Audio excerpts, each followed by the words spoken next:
یہ در حقیقت ان منافقوں کی کھلی صفات میں سے ہے جو سست اور کمزور ارادے والے ہوتے ہیں، اپنی محفلوں میں تو بڑی بڑی باتیں کرتے ہیں اور شجاعت کی داستانیں سناتے ہیں اور رچ خوانی کرتے رہتے ہیں، لیکن گویا ان کی تمام تر قدرت ان کی زبان تک ہی کی حد تک ہوا کرتی ہے، لیکن جب میدان جنگ میں آتے ہیں تو زبوں حالی اور ناتوانی کا مظاہرہ کرتے ہیں۔ یہاں پر حاشیے میں جو ڈیٹیلز بتائی گئی ہیں اس میں ایک لفظ مولانا استعمال کیا تھا، کیتا و کئی۔ اس کے بارے میں لکھا گیا ہے کہ اس کا لفظ تکبید کے مادے سے ہے اور اونٹ پر مال کے لادنے یا پانی کے برتن کو بھر دینے کے معنی میں استعمال ہوتا ہے، مگر کیت و کیت کی تعبیر وہاں استعمال کی جاتی ہے جہاں انسان ہر چیز کو صرف باتوں سے ہی حل کر دینا چاہتا ہے۔ اور ایک اور لفظ ہے ہیدی، فعل امر کا صیغہ ہے اور ہویودن کے مادے سے ہے، اور حیات کا لفظ اس میں فعل ہے، جیسا کہ نزالی کا لفظ انزل کے معنی میں استعمال ہوتا ہے۔ اس بنا پر ہیدی اور حیات دونوں الفاظ ایک ہی مفہوم رکھتے ہیں، البتہ تاکید کے لیے اس طرح کیا جاتا ہے جیسا کہ معنی سے ظاہر ہے تو ہم سے دور ہو جا، دور ہو جا۔ اچھا، ہم یہاں تک پہنچے تھے پیج نمبر 200 پر، کہ جہاں پر مولا یہ کہہ رہے ہیں کہ تم بڑی بڑی باتیں تو کرتے ہو، شجاعت کی داستانیں سناتے ہو اور عشق خوانی کرتے رہتے ہو، لیکن گویا ان کی تمام قدرت ان کی زبان تک ہی کی حد تک ہوتی ہے، مگر جب میدان جنگ میں آتے ہیں تو زبوں حالی اور ناتوانی کا مظاہرہ کرتے ہیں۔ اب ہم آ جاتے ہیں 201 پر، پیج نمبر 201۔ تو اب آگے بیان کرتے ہیں کہ گویا یہ کہہ رہے ہوں کہ اے جنگ تو ہم سے دور ہو جا، دور ہو جا۔ میدان جنگ میں آنے سے انہیں وحشت ہوتی ہے اور طرح طرح کے بہانے کر کے فرار ہو جاتے ہیں۔ جی ہاں، یہی حال ہے ان منافقوں کا جو بزدل بھی ہیں اور جتنا بولتے ہیں اتنا کرنے کے اہل نہیں ہوتے۔ جیدی حیات دی کا جملہ ذرا حیت کے مادے سے ہے، جس کے معنی کسی چیز سے کنارہ کشی کرنے اور نفرت برتنے کے ہیں، اور اس کے مقابل فیہی فیاہی کا جملہ جس کے معنی کسی چیز پر توجہ دینے کے ہیں۔ لہٰذا ممکن ہے کہ ہیدی حیات، میں نے جہدی شاید پڑھا اس کو، ہیدی ہے صحیح لفظ، حیات سے مراد وہ لڑنے والے اور بہادر مراد ہوں جو کہ جنگ میں پیش قدم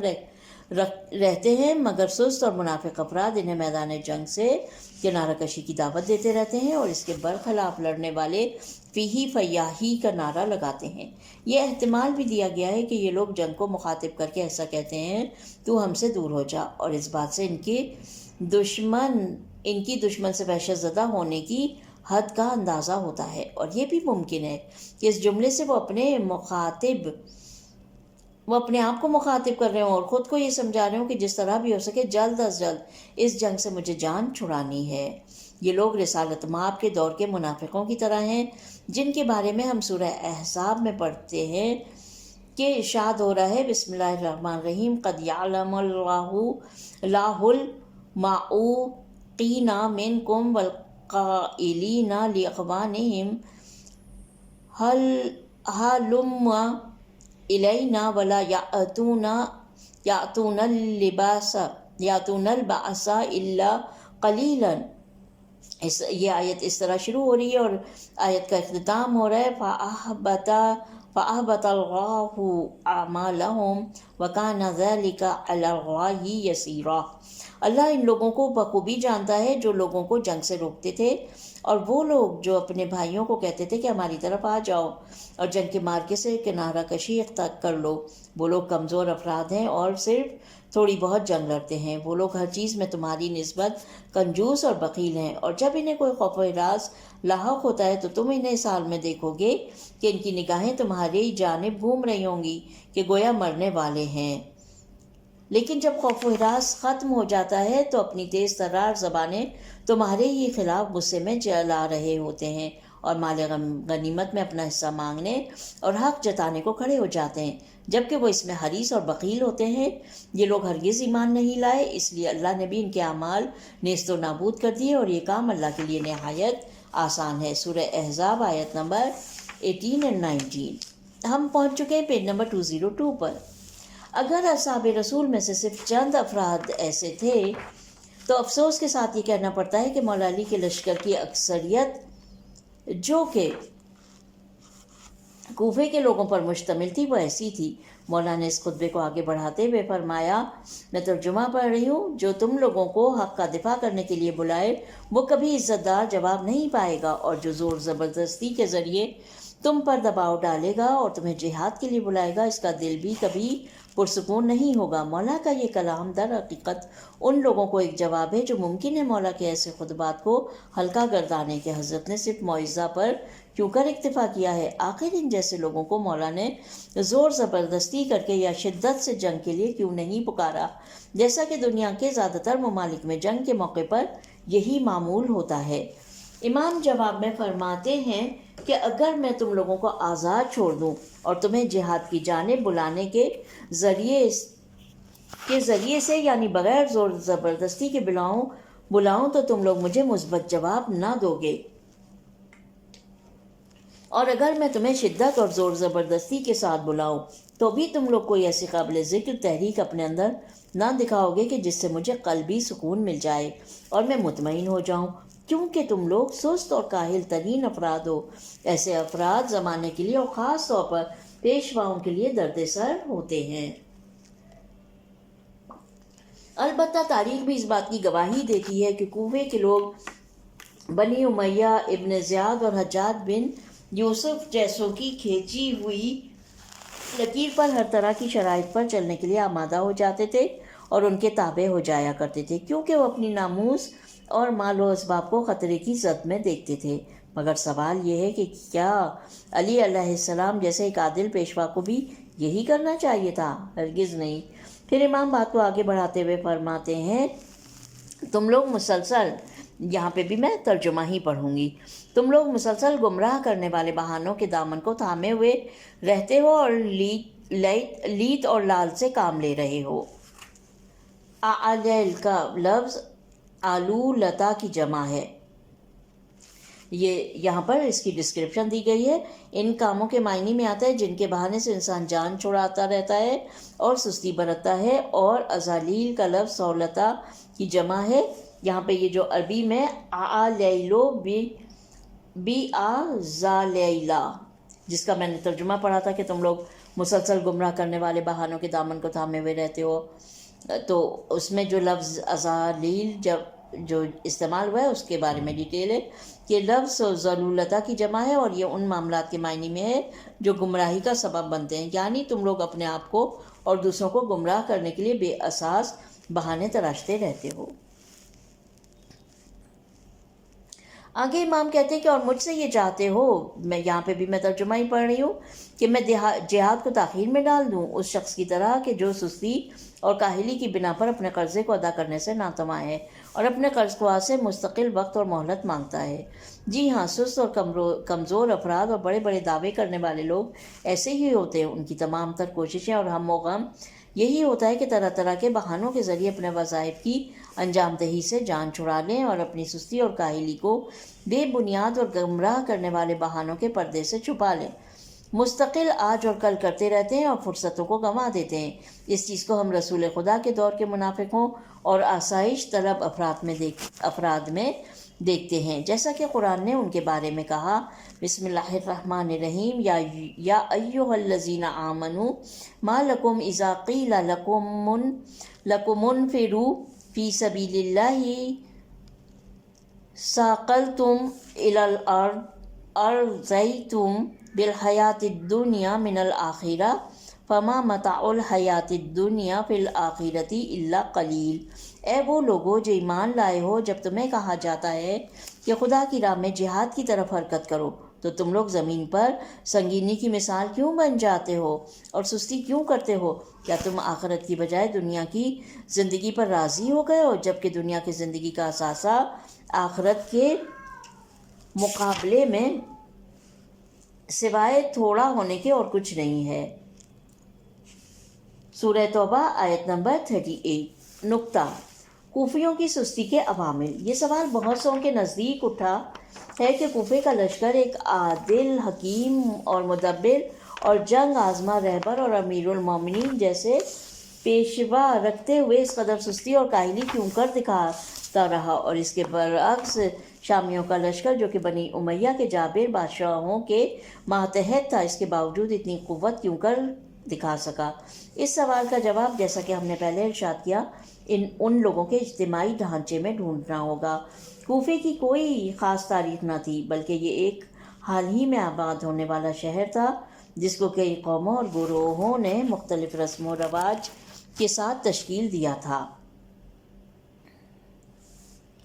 اور ان کے درمیان بہت سی ظاہر اور مخفی دشمنی بھی پائی جاتی ہے۔ اس کے برخلاف شام کے لوگ بالکل ایک ہی تھالی کے چٹے بٹے تھے اور ان کی بنسبت کم اختلافات والے تھے۔ اس کے علاوہ مدینہ اور دوسرے مقامات سے بہت سے منافقوں اور اسلام کے دشمنوں کے گروہ وہاں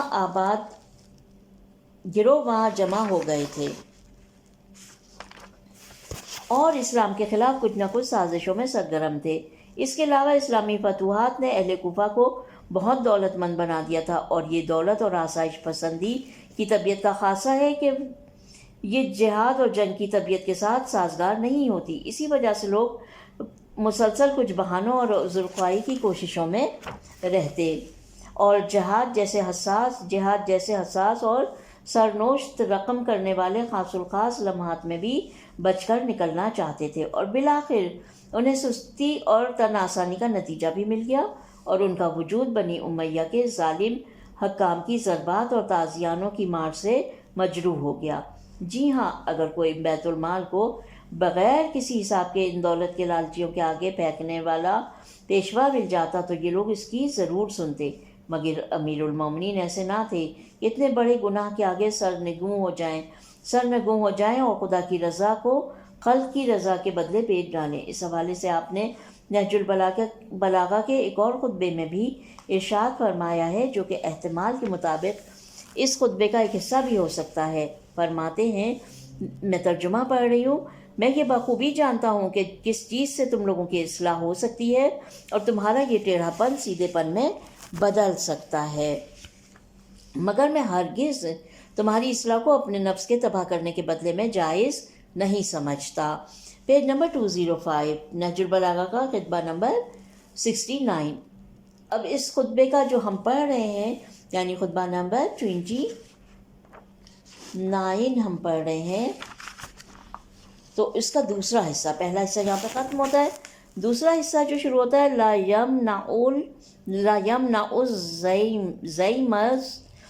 الذلیل ولا یدرک الحق، یہاں سے شروع ہوتا ہے اور ختم ہوتا ہے بکم فقدر ما بأفوق ناصل۔ ضعیف و ناتواں افراد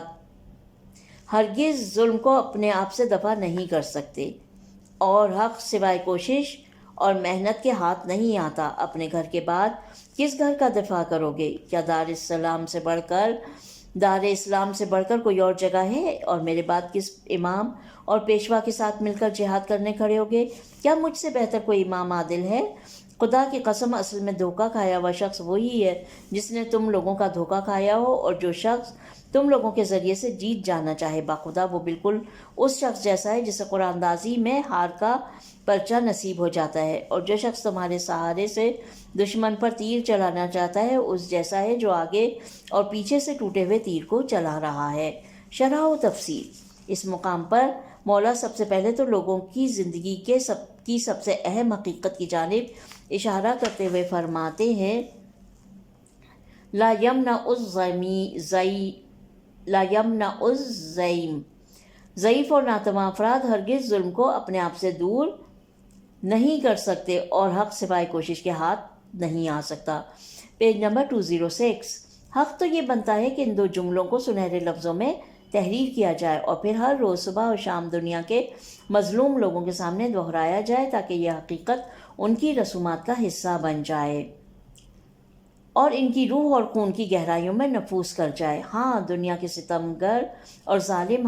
حضرات ہرگز کمزور اور ناتواں افراد پر رحم نہیں کرتے اور ان کے حق کو ان کے حوالے نہیں کرتے، حق کو لینا پڑتا ہے، اور یہ کام صحیح و کوشش ایثار اور قربانی کے ذریعے سے ہی ہو سکتا ہے۔ یہ نہیں بھولنا چاہیے کہ ظالموں اور ستمگروں سے سوائے زبردستی کے بات نہیں کی جا سکتی۔ دراصل اس دنیا کی زندگی کی خاصیت یہی ہے کہ بلند و بالا مقاصد کے حصول کے لیے چاہے وہ مادی ہو یا معنوی، رکاوٹیں تو بہت آتی ہیں، اور جو ان رکاوٹوں سے مقابلہ نہ کرے وہ سستی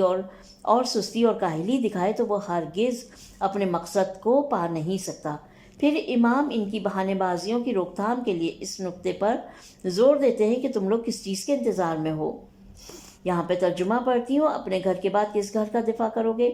کیا دار اسلام سے برتر اور بلندتر بھی کوئی جگہ ہے؟ اور میرے بعد کس امام اور پیشوا کے ہمراہ دشمن سے مقابلے کے لیے اٹھو گے؟ کیا تمہارے پاس مجھ سے زیادہ عادل اور مجھ سے زیادہ تجربے کار امام ہے؟ اگر تم لوگ اپنے گھر کا جو کہ دار السلام ہے دفاع نہ کرو تو پھر کس چیز کا دفاع کرو گے؟ اور اگر میرے ساتھ دشمن سے لڑنے کو تیار نہیں ہو تو اور کسی کے ساتھ بھی تم نہ لڑو گے۔ تم ہمیشہ ہی ذلیل و خوار اور رسوا رہو گے، اور باغ دوڑ انہی کے ہاتھوں میں رہے گی، اور تم لوگ ان کے غلام اور نوکروں کی مانند ان کی نظروں میں رہو گے جنہیں کوئی اختیار نہیں ہوتا۔ در حقیقت مولا چاہتے ہیں کہ وہ لوگ جس چیز کی بھی قید و بند میں جکڑے ہوئے ہیں، یا جو چیز بھی ان کے پاؤں کی زنجیر بنی ہوئی ہے، کم از کم یہ لوگ اسی چیز کے نام پر متحرک ہو جائیں اور اٹھ کھڑے ہوں۔ اگر یہ لوگ حق کے طرفدار ہیں تو حق تو محنت اور کوشش کے بغیر حاصل ہو ہی نہیں سکتا، اور اگر یہ لوگ گھر اور وطن سے دلچسپی رکھتے ہیں تو وہ بھی بغیر دشمن سے لڑے محفوظ نہیں رہ سکتا۔ اور اگر کسی امام اور پیشوا کے قائل ہو تو پھر بتاؤ کہ مجھ سے بہتر اور عدل پر مجھ سے زیادہ قائم کون سا امام اور پیشوا تمہاری نظر میں ہے؟ آخر تمہارا مسئلہ کیا ہے؟ کس بات میں تم اٹکے ہوئے ہو؟ Page number 207۔ امام اس بات کے آخر میں انہیں ان کی دھوکہ دہی، غیر ذمہ داری اور سازشوں کے باعث شدید مذمت کا نشانہ بناتے ہوئے ناراضی کے ساتھ فرماتے ہیں، خدا کی قسم، میں ترجمہ پڑھ رہی ہوں، خدا کی قسم، حقیقت میں دھوکہ کھانے والا وہ ہے جو تمہارے دھوکے کی زد میں آ جائے۔ کیونکہ ممکن ہے کوئی چالاک اور دھوکے باز آدمی کسی کا سرمایہ یا اس کے لباس یا پھر گھر کا بعض حصہ یا فقط ان میں سے کوئی ایک چیز برباد کرتے، مگر تم لوگوں نے تو اپنی دھوکے بازی سے میری ہر چیز کو برباد کر ڈالا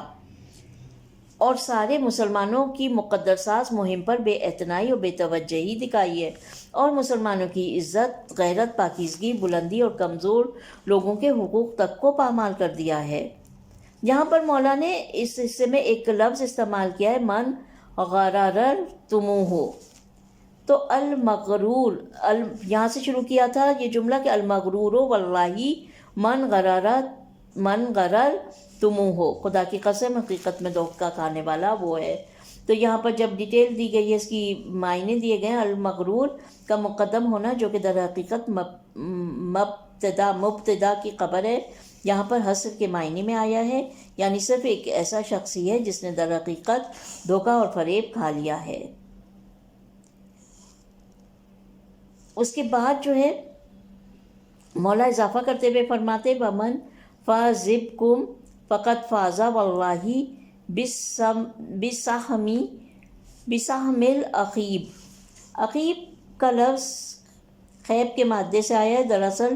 میں محروم ہونے اور مطلوب کے ہاتھ سے نکل جانے کے معنی میں آتا ہے۔ ترجمہ ہے اس کا، جو کوئی تمہارے ذریعے سے جیتنا چاہے، خدا کی قسم اس کی مثال